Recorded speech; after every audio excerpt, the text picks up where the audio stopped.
কিভাবে সম্ভব আমি সাইদি সাহেবের ফাঁসির দাবিতে যাব অথবা কেউ দাবি করছে আমি তার পক্ষে থাকব? তো আমি আল্লাহ পাকের কাছেও মাফ চাই, আল্লাহ পাক যেন আমাকে মাফ করে, আপনারাও আমাকে ক্ষমা সুন্দর দৃষ্টিতে দেখবেন। আসসালামু আলাইকুম রহমতুল্লাহ। আশা করি সকলে ভালো আছেন। 2013 সালে শাহবাগের গণজাগরণ মঞ্চে আমার উপস্থিতি ইসলামপ্রিয় মানুষদের অন্তরকে ব্যথিত করে। ওই বিষয়টি নিয়ে আমি আজকে আপনাদেরকে কিছু কথা বলবো।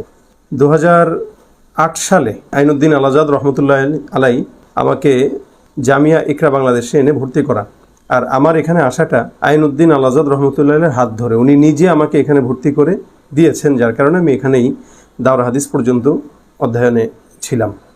দ্বিতীয় বিষয় হলো শাহবাগে আমার যাওয়াটা কোন কেন্দ্র করে।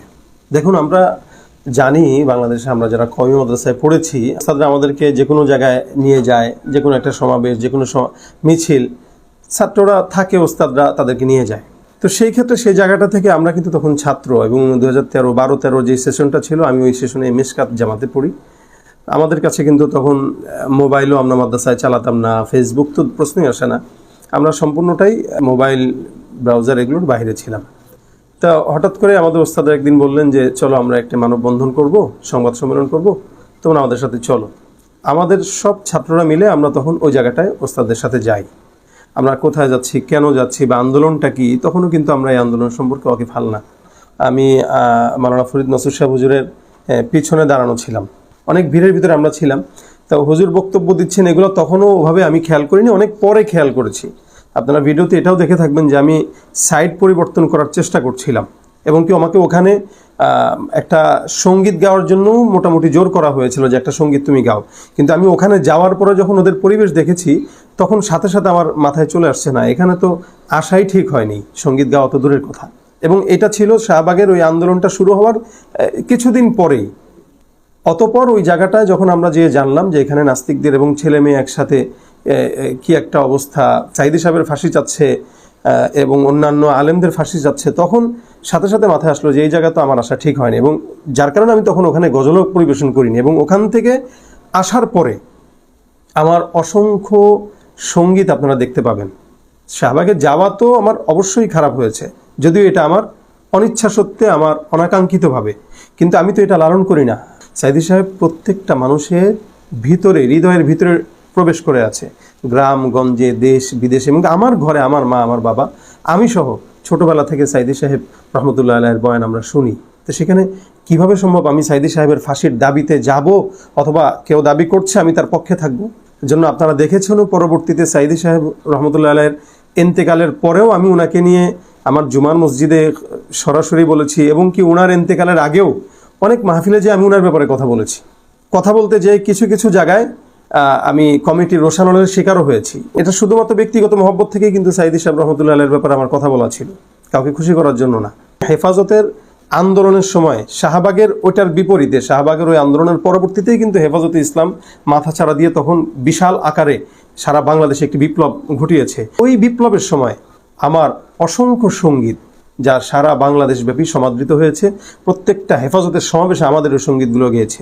সেই আন্দোলনে যখন আমরা কলরব বিশাল ট্রাক নিয়ে আমরা যখন মানুষের ভিতরে একটা স্পৃহা তৈরি করার জন্য ফাঁসি চাই, ফাঁসি চাই, নাস্তিকদের ফাঁসি চাই, নাস্তিকতার পতন চাই, দিন ইসলামের বিজয় চাই, এই গানগুলো তো আপনাদের মুখে মুখে তো আমাদের এই সঙ্গীতগুলো।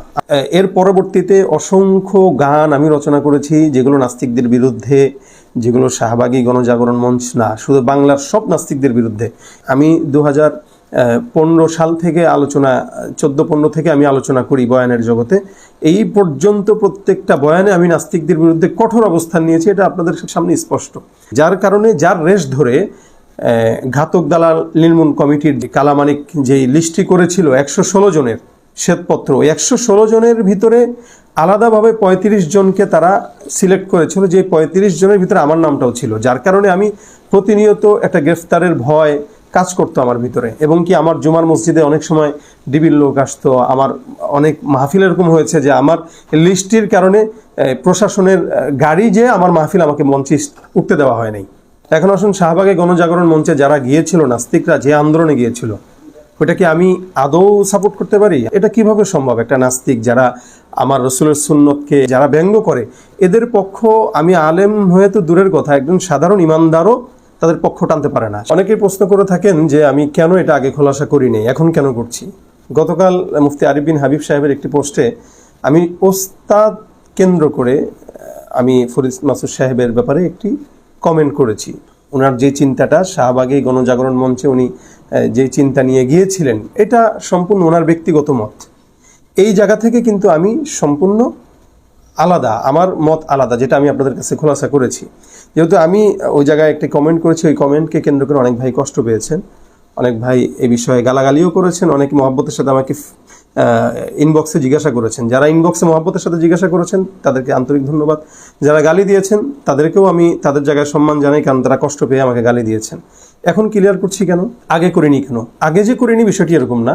আমি 2015 সালে আমার একটি আইডি ছিল, ওই আইডিতে আমি এই বিষয়টি নিয়ে একবার ক্ষমা প্রার্থনা করেছিলাম, ক্ষমা চেয়েছিলাম, এবং কি আমি জনে জনেও যারা আমাকে জিজ্ঞাসা করেছে সবার কাছেই আমি এই কথাই বলেছি, ভাই দেখেন আমি আর বিষয়টা আমার অনাকাঙ্ক্ষিত, আমি মাফ চাই আপনারা যদি কষ্ট পেয়ে থাকেন। এমনকি বাংলাদেশের বড় বড় যারা সাইদি সাহেবকে অনুসরণ করে, জামাতে ইসলামের অনেক বড় বড় কর্মী যারা আছেন, তাদের সাথেও আমার এই বিষয় নিয়ে অনেকের সাথেই কথা হয়েছে। আমাদের অঙ্গনে যারা কওমি ওলামা একরাম আছেন বড় বড়, ওনাদের সাথেও আমার কথা হয়েছে। অর্থাৎ এই বিষয় নিয়ে আমার ব্যক্তিগত বড়দের সাথে আমার অনেক কথা হয়েছে, তাদেরকে আমি আমার এই অবস্থানটা ক্লিয়ার করেছি।